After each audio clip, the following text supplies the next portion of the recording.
দিন কমিশনে গেল বিজেপি, সেদিনই পাল্টা সিইও দফতরে গেলেন অভিষেক বন্দ্যোপাধ্যায়।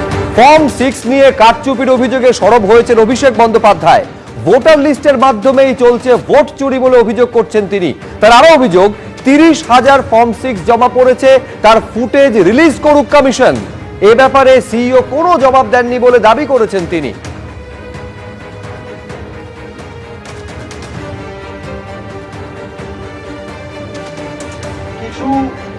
ফর্ম 6 আলাদা করে সিইওর অফিসে জমা দেওয়া হচ্ছে এবং নির্বাচন কমিশনের বিধি অনুযায়ী 50টার বেশি ফর্ম 6 কেউ সাবমিট করতে পারে না।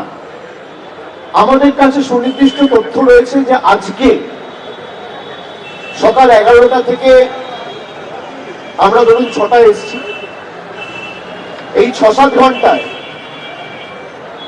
প্রায় 30,000 ফর্ম 6 অবৈধভাবে, যারা বাংলার ভোটার নয়, যাদের বিহার ইউপির ভোটার লিস্টে নাম রয়েছে, বিভিন্ন বিধানসভায়, বিশেষ করে ফেজ 2 বিধানসভায় যেখানে ভোট রয়েছে, শহর এলাকায় যেমন নোয়াপাড়ায় স্পেসিফিক আমার কাছে খবর রয়েছে যে 650-700 ফর্ম 6 জমা পড়েছে।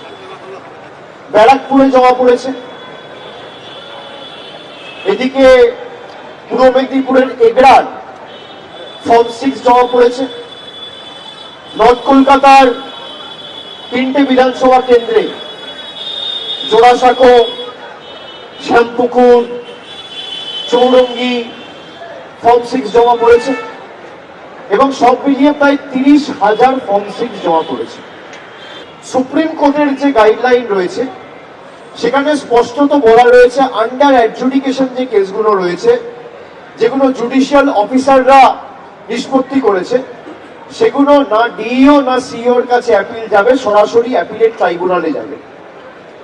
সিইওর অফিস বা ডিইওর অফিস কোনো মতে অ্যাপিল জমা নিতে পারে না। সিইও দপ্তরে প্রায় 1 ঘন্টা বৈঠক করেন অভিষেক বন্দ্যোপাধ্যায়, যেখানে তিনি স্পষ্ট অভিযোগ করছেন, আপনারা শুনলেন, যে ফর্ম 6 নিয়ে কারচুপি করা হচ্ছে। এই অভিযোগে সরব হয়েছেন অভিষেক বন্দ্যোপাধ্যায়। আরো তথ্য আমরা জানবো, আমাদের প্রতিনিধি রুমা পাল রয়েছেন আমাদের সঙ্গে। রুমা।